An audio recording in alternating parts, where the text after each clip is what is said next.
This is Red Moon Roleplaying. Masks of Nyarlathotep. Where last we left our investigators, they had been exploring the JuJu House when unfortunately the return of Nkwani and the presence of his unconscious bodyguard, Barey, posed something of a hazard. This was only worsened when Nkwani summoned a hunting horror, a great winged beast, into the store. Things looked bleak for our investigators, to the point that they fled down to the basement. During this time, Nkwani was killed by the hunting horror. And while they were hiding out in the basement wondering, what are we going to do? How are we going to get out of here? Why did we run downstairs in a store that doesn't have a subterranean exit? Well, you remembered that there was a coal chute up to the surface, and Madeline would be able to fit up through it. Theoretically, Felix would as well, but Felix decided he would hold his ground. He would stand beside Shelby as the hunting horror clambered down the stairs toward you, and you would pepper that monster with bullets. It is a damn good thing that both of you decided to do this. That Shelby wasn't successful in convincing Felix to take the better course of action and flee, because if it had only been one of you, we would now be one investigator short. The two of you held your ground, you peppered that thing with lead, and you brought it low by a very slim margin, but you managed it. You executed that monster. And so now Madeline is outside. And our other two investigators, Felix and Shelby, are still in the basement. Madeline will have been able to hear the echoing of gunshots, the rapid fire of these pistols being shot over and over again. Entire clips unloaded. She doesn't know the outcome, and the opium is wearing off. I will quickly remind you some of the other presences that were in this store.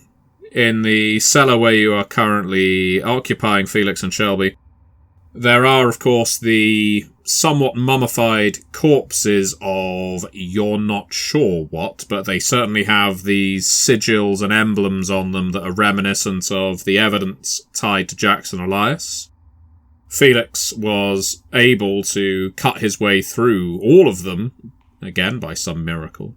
There is also a cabinet in an alcove here that was protected by some of these undead wardens. So that might be something worth poking your faces into. And there was also a large round stone plug that was like a trapdoor, holding something in place perhaps. And one of these mummies, these undead beasts, was trying to operate a crank to raise this plug, presumably so that Felix could be introduced to what was underneath it.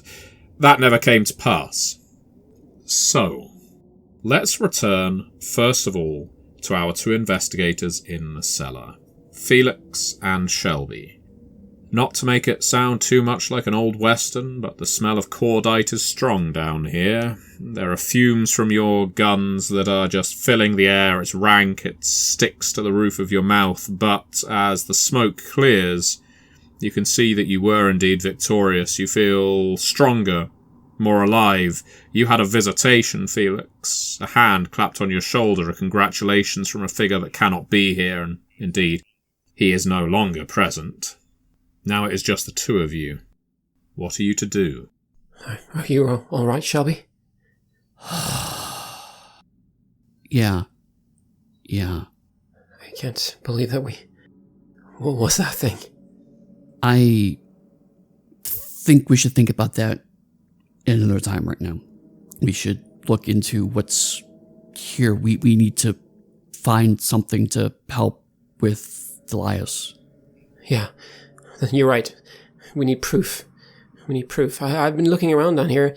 I was trying to find there was a cabinet. I was trying to get to it. Where? And then these things attacked me in the cellar, in an alcove. It seemed like perhaps there would be something important there.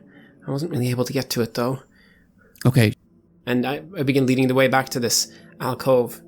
Yeah, you hustle past the curtain that was cutting it off previously, and fine, the cabinet is still standing there. It has not disappeared. It is an ornately carved we'll call it piece of furniture. Looks like it's been imported from somewhere. If it is to match the rest of the store, likely from somewhere in Africa, which is a pretty broad region. You have glass doors, drawers, a whole series of curiosities that are likely locked away in this cabinet. You can start just yanking at drawers, opening doors if you like, with no rhyme or reason. If you're in a hurry, or if you want to spend more time with it, you could do that instead. But right now, everything in here is sealed away. This furniture is shut. I'll begin then trying to open it up from the top to the bottom then. Just go door by door, drawer by drawer, and I'll try to just be a little bit careful. I'm not like ripping it open as though I was robbing the place, even though I kind of am. I'm just trying to be a little bit careful just in case there's some actual evidence here. I don't want to destroy something by mistake. And I'll follow Felix's lead. I'll start at the bottom and work my way towards him. And similarly, like the anxiety, the adrenaline still rushing. I can feel my heart beating, but as my hands tremble, I am trying to be careful to make sure I don't accidentally crush something fragile or overlook something. Interesting that neither of you decide to cover the rear as the other one explores, but let's see how that rolls out, shall we? Starting with Felix opening up the doors at the top of the cabinet, what he discovers is what looks to you like a rolled up leopard's hide placed against the back of the cabinet, like a bundle. Something might be inside it. You can remove it if you like. I will. You reach in, and for a moment there, Felix, can I ask you to make a sanity roll? That is a 75 over 60 failure. As your hands rest on this leopard hide, which feels unnaturally warm to the touch, warmer than an animal's skin should, your hands recoil and you stagger back, falling into Shelby. The two of you look like vaudeville idiots for a moment there, just tumbling around, trying to keep your feet. You managed to maintain a balance. Was that all in your head? Was that thing alive? It doesn't appear to have moved. This could all be in your head right now, but your hands are shaking. Shelby, you're standing right there, so you were able to catch him. I'll do so, yeah. I'll put my hands out and try to grab it from the air to make sure nothing falls or breaks. Thanks. You know what? Maybe it's better that you go through there. I got caught by these things here. I don't feel like my head is all right. I'll keep a lookout. Yeah. I'll take care of this, and I'll be as fast as I can. I promise. All right, and I'll take out my gun and I'll focus on that instead. Whatever that was, I don't want to touch it again. Okay, Shelby, how about yourself? Are you starting at the cabinet, replacing Felix's search, or are you working from the bottom up? I'll just continue Felix's search then, since I never really got started. Alright, so your hand had got as far as touching a drawer's opening knob, but you relent there and work back to that top shelf, where, as previously described, there is a bundle of leopard skin. I will gingerly reach my hand out to very gently touch it. You're not sure what Felix was freaking out about, because it just feels like, flayed animal skin to you. Sure, if you're not a big fan of animal skins or taxidermy, it might be a little unpleasant, but it's nothing horrific. And that might be the case.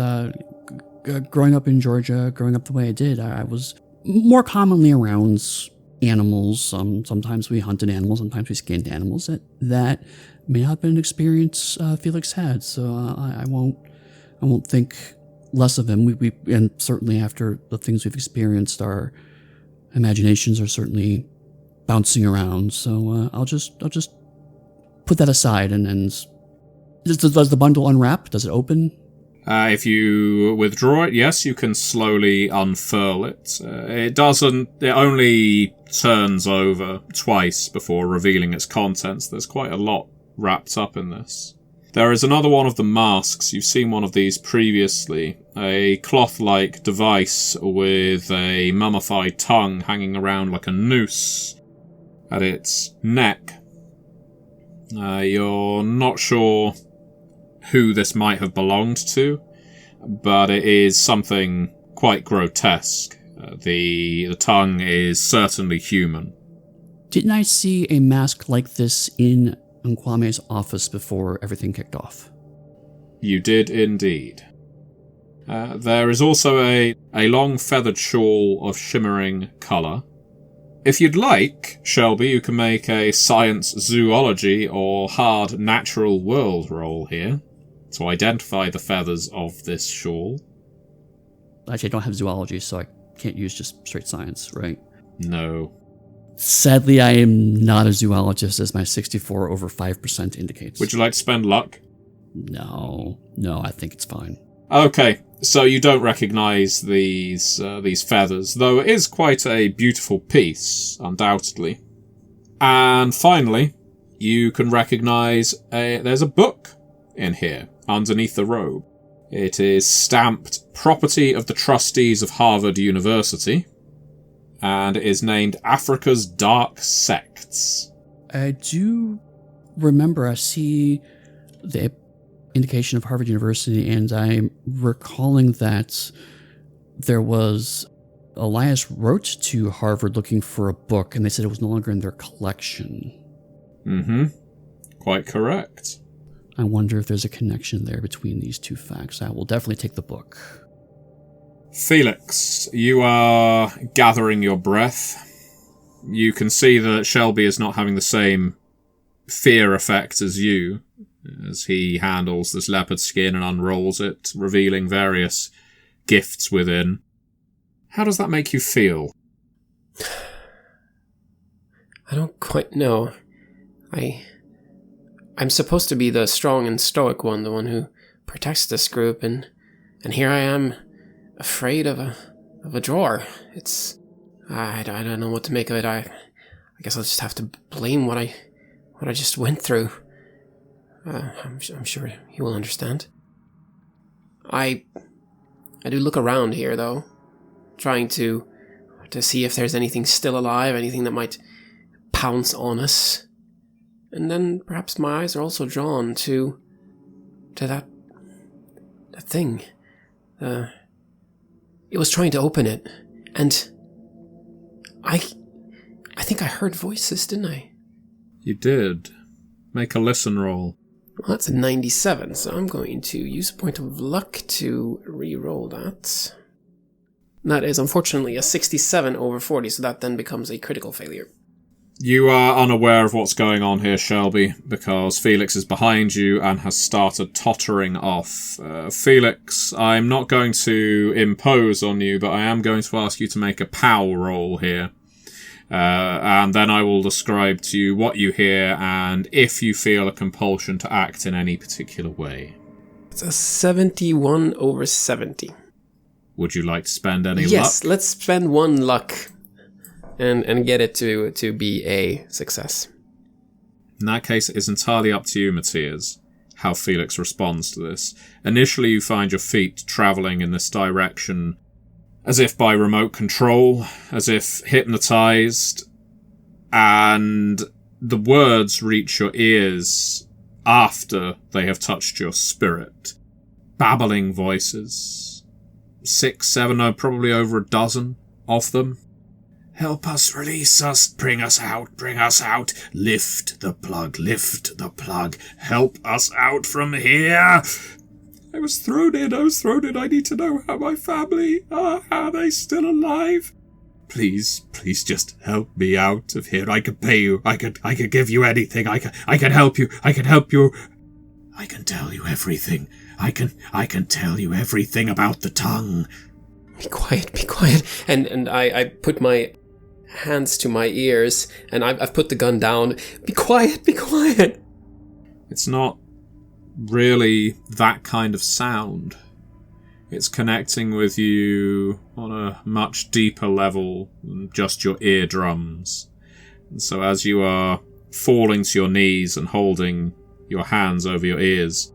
It's almost like the voices have become trapped inside your ears. Now they're even louder. I can tell you all about the bloody tongue, but you have to let me out. Don't listen to him. Don't listen to him. You need to help me out. I'm the one who can help you. I can help you with Nkwani. He trapped me down here. He trapped me as well, and I can lead you. I can lead you to the Black Pharaoh. I can do it. You just need to lift the stone. Lift the stone and help me out. Help me out. Help me out. Help me out. And so the chorus continues. Shelby, you of course can't hear the babbling, but you do hear behind you Felix breaking down. Felix is wrong. The voices, they keep asking me to open up that thing. But that thing, it was trying to open it. I don't think we should open it. I don't think we should listen to the voices. I really don't think so. But they won't leave me alone.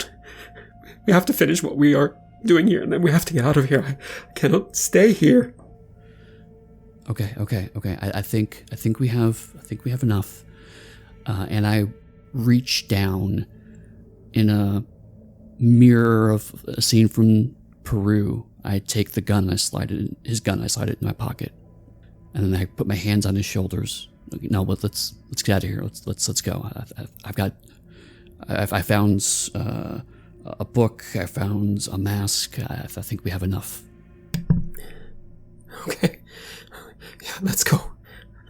The sooner the better.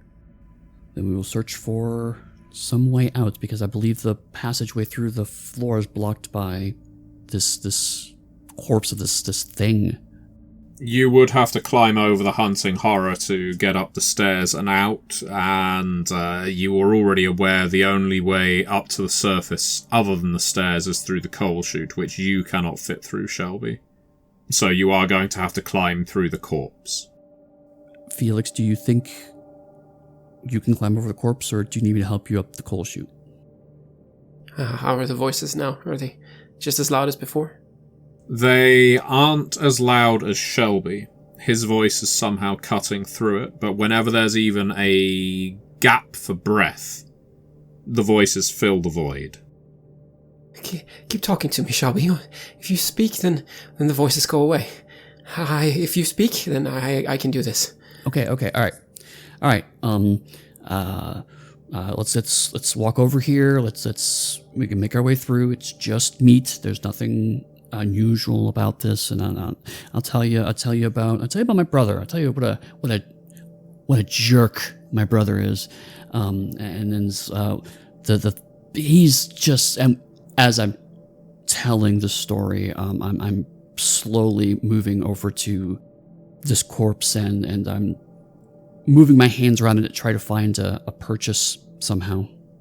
Yes. I'll give you a choice here, Eddy. You can make a fast talk or a climb roll. Definitely climb. That is a 94 on my climb. So, as you're climbing over the hunting horror, leading Felix with you, you slip momentarily. Your foot sinks into a wet and pulverized part of the hunting horror, ankle deep. There is a disgusting squelch, and the grind of bone just scraping against your ankle bone in turn as you pull your foot free. Luckily, Felix didn't fall in such a way, but it does, of course, interrupt your fantastic tale of your brother the jerk. And during that tale, I'm just free associating. I'm talking about how my brother's older than me and how older brothers tend to pick on younger brothers, and he was always just a little bit aggressive, and how my dad would always tell me that's just what boys are like, and sometimes he would hurt me, and sometimes it would hurt really bad, and my father never really took my side when that happened, but I learned something very important from my brother, and that is that it's important to be stronger. It is important to have the strength to protect the people that matter to you, and to punish the people who abuse that strength. So in a way, he taught me to be the person I am and to value and cherish people that are worth protecting in my life, that being something in my life, that loyalty, because it was never shown to me by my father, by my brother. And then at that point in time, they're going to get distracted by the horror. It's a heartening and encouraging tale, and I would have made Maciej roll a sanity check to see whether he was able to, maintain his concentration when you slipped. But I'm not going to do that, because the level of depth you just went into and how this might bolster Felix, because Felix, of course, also had a relationship with his brother, a very close relationship that ended in tragedy. And even though the association may be a sad one, you had this relationship with your brother, he had a relationship with his. The motivational speaking element, this is what I learned, this is how it made me stronger, is enough, Felix, for you to take a deep breath, which may be an error in a different way, but you take in a deep breath, and you can do this. And so as Shelby slips, it's you who is helping him out from that pulpy gulch that was a hunting horror's ribcage. I got you. And yes, I'm helping him and helping the two of us to climb through this gore. But I mean, I haven't seen anything quite like this, but the things I saw on the battlefield, I don't know, maybe it's helped prepare me for things like this. Horrifyingly possible that yes, you have been prepared to wade through bodies. Now, on the surface, which is the direction the two of you are heading, Madeline, you had made it out onto the street, into the front of the store. My question is, as the dope is wearing off, and your pupils are returning to normal size, the adrenaline has replaced some of that fugue, what's your course of action here? You were told to run. It was suggested you run to get help. You can hear the gunfire behind you. This is shortly before our two compatriots have just tried to climb free. So what's Madeline doing? Gunfire blowing behind me. At least I'm getting some fresh air and I'm removed from the immediacy of that danger and the smell of that creature and the smell of my own fear. My heart is still pounding to the point that I can physically feel it in my head that actually might be jogging me out of some of this delirium or fog. And the last thing I remember is go get help. So I agonizingly pull myself up where my back is against brick and I'm getting ready to sprint off in a direction to go get help. And then just this moment of clarity hits me. It's like, where am I going to go? What does help even look like in this moment? Am I going to go to the police? That's not a viable option. Do I go home and hope that Rupert and Arturo are there? I mean, that's blocks away from now, and I just don't have a directionality to help them. And I feel like the only way that I can help them is not by abandoning them. So as my senses come back online, almost like a heightened sense of awareness of my things that are in my periphery that were originally concealed from me, everything that's in front of me, I have to go back in. If the gun shops have stopped, one of two things has happened. Either they're alive or they're not, and either way, I'm not going to leave them alone in death or in life. And if I don't hear any other growling or thrashing or hysteria coming from below, maybe they're actually okay. And if they're not, they're hurt. It doesn't matter. I'm not leaving them. So this is going to be pull myself up and wrap around the building and go right back inside. Well, fists are clenching and unclenching, and you're digging your nails into your palms, occasionally spinning the couple of rings you have on your fingers out of anxiety and fear. Yes, that boldness is drawing you forward. It is making you return to your friends. That is quite something. And so, once you re-enter Ransom Court, you're possessed of a whole new purpose. You are entering the store. I assume you're going in through the front door rather than back down the coal chute, but you tell me. Absolutely. We're going back in through the front door. And if this Bout of Madness is coming down and my sensors are coming back online. I have to do an awareness check on how much attention the gunshots have attracted, if any, from around us. Basically just putting me on a clock before somebody comes here. Lights are on. Remember, this is a court between 2 or 3 buildings on either side. People live around here, and while these gunshots were being fired underground, so there is a bit of a thud to them rather than a deafening bang. The repetitive nature of those thuds is unmistakable after a while. So lights are coming on, but the locals around here know better than to open their sash windows and thrust their heads out into the wind if there's a gunfight going on. People are going to be curious, they're going to be peeking and peering, but they're not going to be throwing themselves into the blaze, not until they know it's over. So yes, attentions have definitely been earned. Whether that means the police are on their way, do you think the people in Harlem are likely to call the local cops immediately? No, especially not on a black-owned business here, no. Alright then. So, back in the store, you can see the remains of Barey and Nkwani, both of whom came off worse, following the summoning of the hunting horror. If you recall, Nkwani was seized upon by the hunting horror, due to a lucky dice roll. Barey, now that's a different story, because as you step over him into the store, make a dodge roll. I failed with a 74 over my 20, or over my 30. Would you like to spend a luck? Nope, I'm just going to take this one, honey. Okay.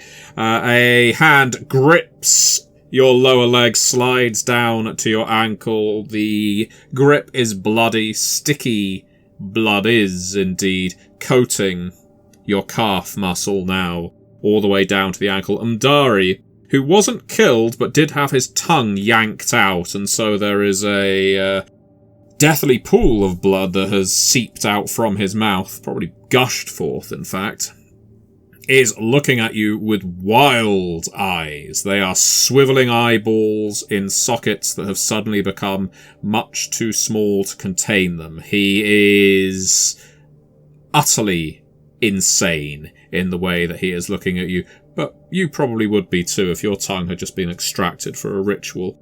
He is gripping you as hard as he can. He is clearly weakened.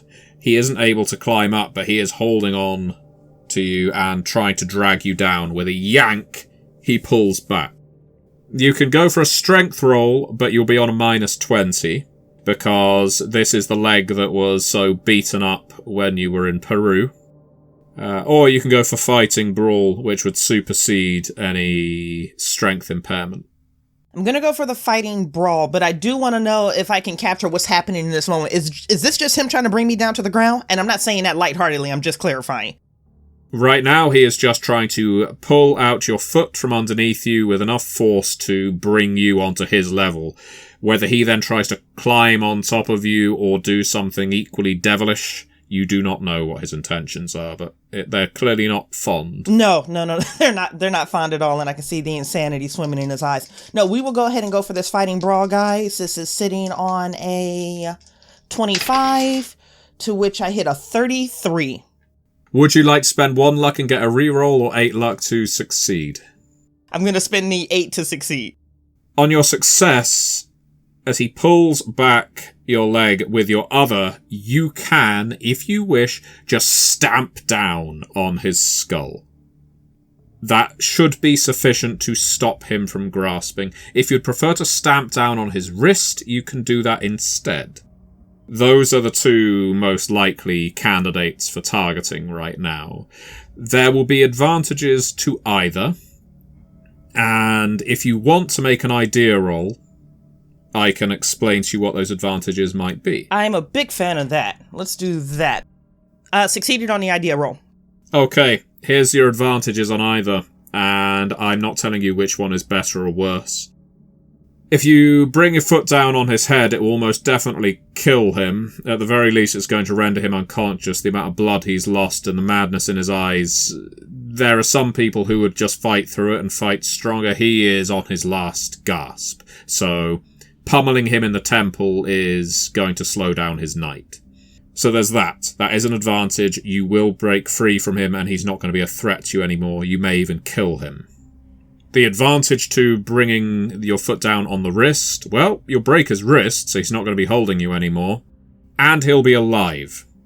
Now, he will still be awake, possibly. And you don't know the state of your friends just yet. But if you're looking for a living witness to all of this, even a collaborator in all of this, breaking his wrist gives you that opening. But I'm passing this very much to your decision, Bridgett, because we know Madeline isn't aware of Felix or Shelby's whereabouts. She has not had the discussion about we need someone who knows everything that has happened here to help Jackson. But she may still be thinking of Jackson in a part of her head right now, with all the flood of thoughts that's going through her head right now.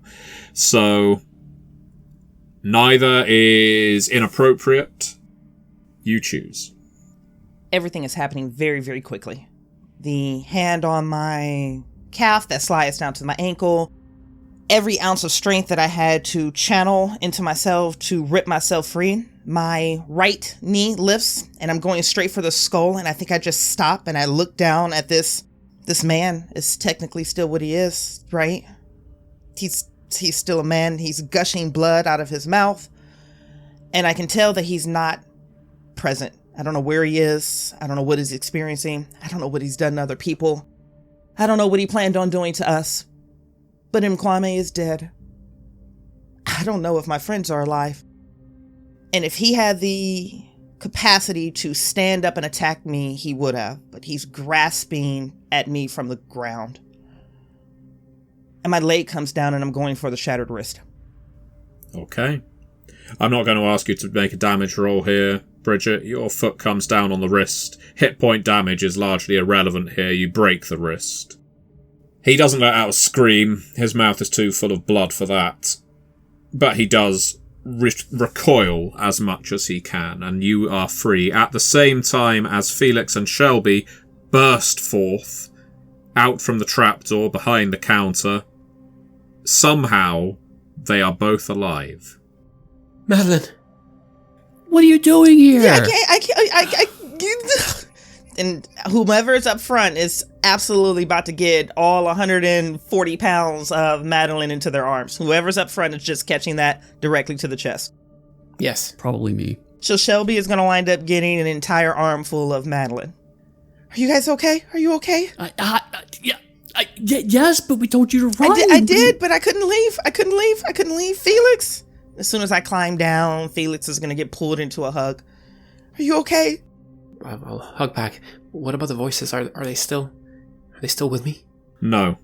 They have faded. They've receded since you've got back upstairs. You know that as soon as you re-enter that subterranean level, you will hear them again. There is no doubt about that. They haven't gone anywhere. It's you who's moved away from them. I'm all right now. We killed something down there. Not human. Not human at all. But we were right.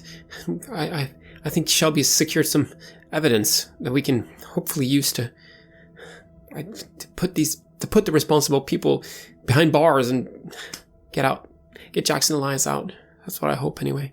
And I'm gonna cup both of my palms around Felix's face as he's like rambling and projecting forward and projecting back and recapping and briefing and debriefing, and I'm just gonna hold his face. Hey, are you okay? No, I'm not. I need to get out of here. Don't ask me to go back down there. All right? I don't.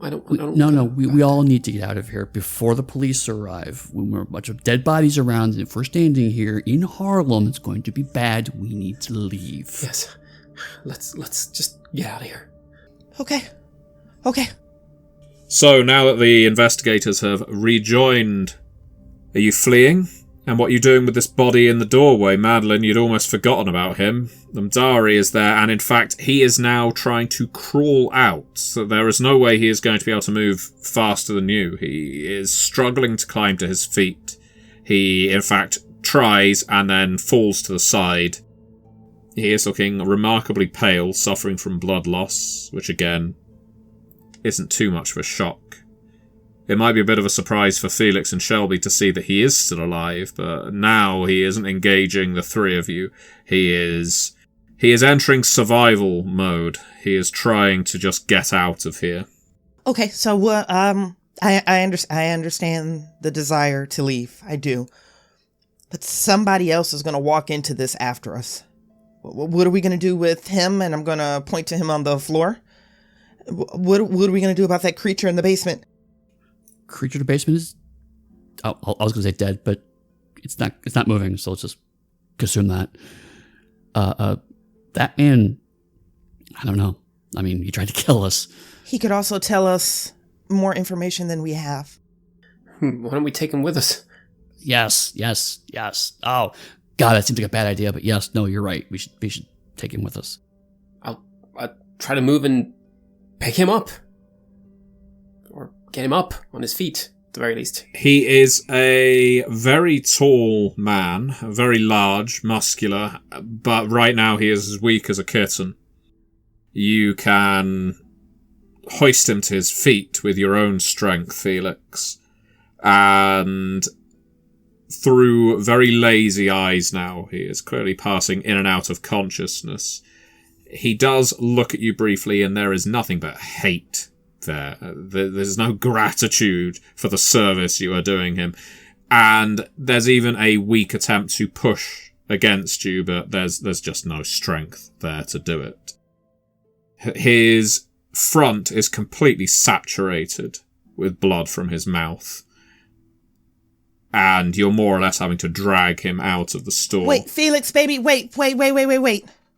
If I can interrupt that process before he hits the street. Yeah, you've got to pass the courtyard first. Felix, just wait.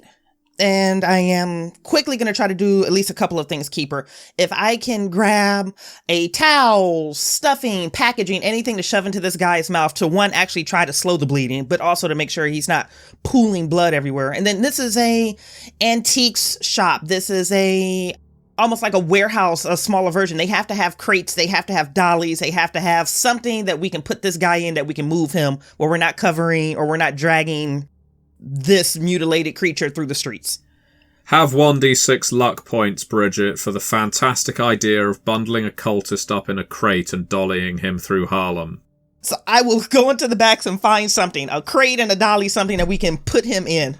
Madeline darts back into the store, and when she emerges with a dolly and an open crate, by this point, Barey is unconscious, and her meaning is clear. Felix, you can pretty much bundle him up into this enormous crate and start wheeling him through the street.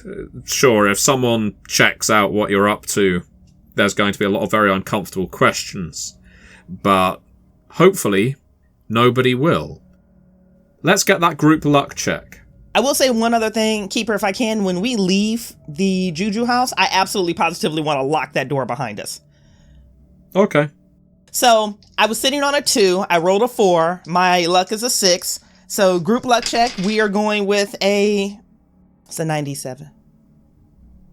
Well, the good news is you can't critically fail a luck roll. Luckily, I did get a 15 under my 48. I'm afraid on a group luck, all we do is we take the person with the lowest luck score. As the three of you, as surreptitious as you can, wheel this cultist in a crate, through Harlem, presumably back to your flat. Yeah, we need to get another base of operations. You hear someone call you from across the street. "Oh, young Miss Singer!" And you see King David with some of his entourage, some of the committee. You recognise him from Fat Maybell's. They are clearly heading home, or meandering their way through Harlem themselves. They've had a few drinks. A couple of them look 4 sheets to the wind, but King David leads them across the road. What a blessed night. So if the three of us are together, I'm the one that's not covered in blood other than possibly some blood on my exposed calf. Mm-hmm. I'm the one that's not bloodied up. So the second I hear the, "Hey, Singer girl," I'm just like, for fuck's sake. So I am going to plaster on the brightest performance smile, and I'm going to turn away from the group, just keep going. And I'm going to dart across the street as if I'm eager to meet this group. I'm attempting to put distance between them connecting with the box and my two compatriots. If they can keep moving forward, I will go to intercept this group. Very good. Are Felix and Shelby moving on, or are you hanging back in case Madeline is in danger here? I think we need to keep moving. At least I will continue pushing them this dolly. Okay. So the two gents abandon you. What a blessed night. I did not expect to see you again. None of us did. Was that two white gentlemen we saw you in the company of? I nod and I smile and I look over my shoulders like, yeah, they're okay. What did you guys get into after the club?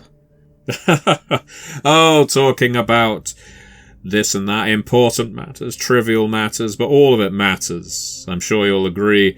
Everything and nothing. It all matters in the end.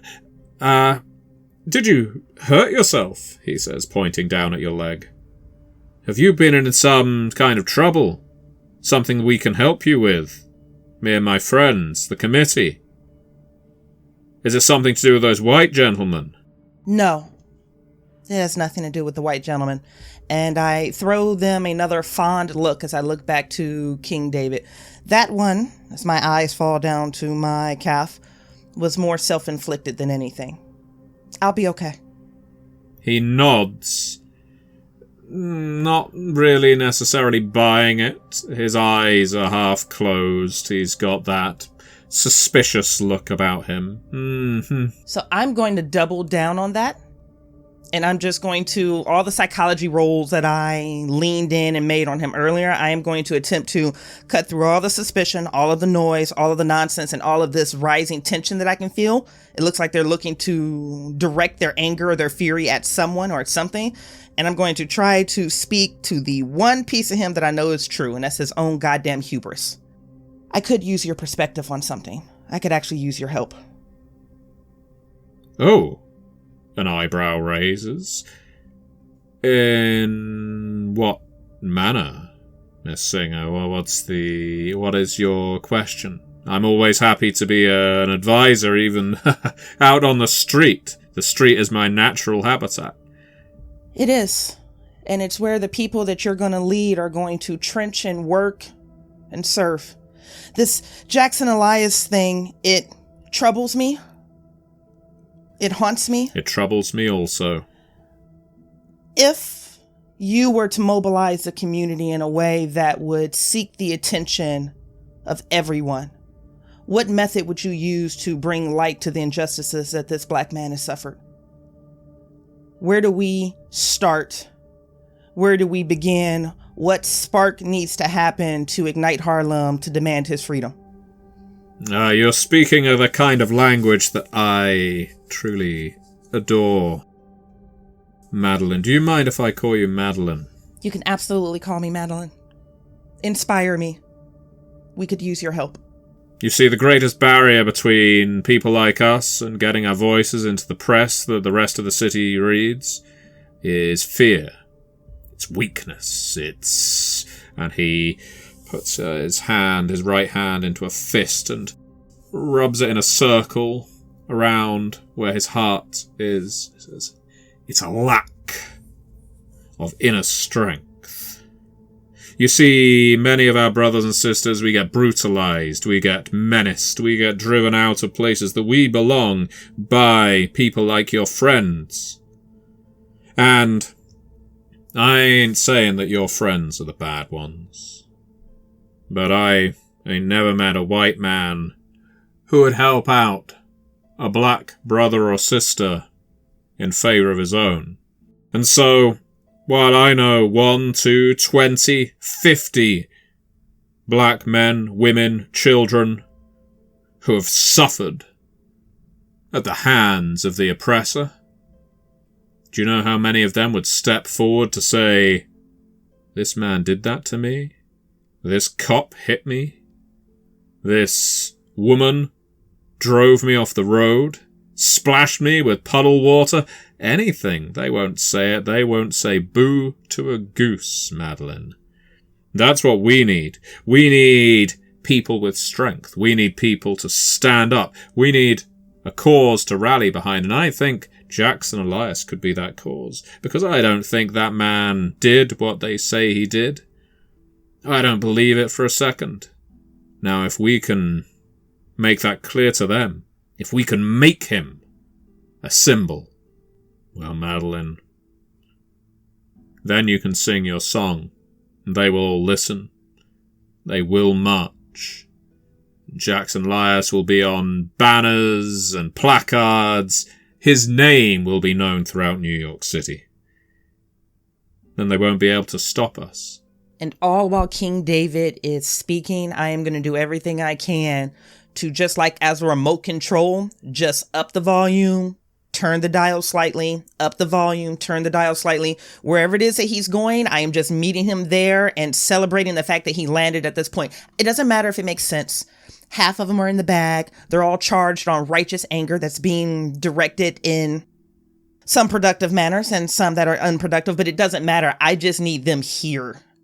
And as long as he's energized, as long as he is sipping on his, at this point, as long as he is chugging his own Kool-Aid, this is everything that I needed in the moment. So just, I'm not taking the stage from him. I am just simply, either with a charm, a persuade, or you just telling me I can get away with it, playing this like a remote control. If certain buzzwords are exciting, we can go ahead and push down on those buzzwords. I don't think you even need to make the roll, and the reason being you've charged up his rhetoric, and he does get high on his own supply.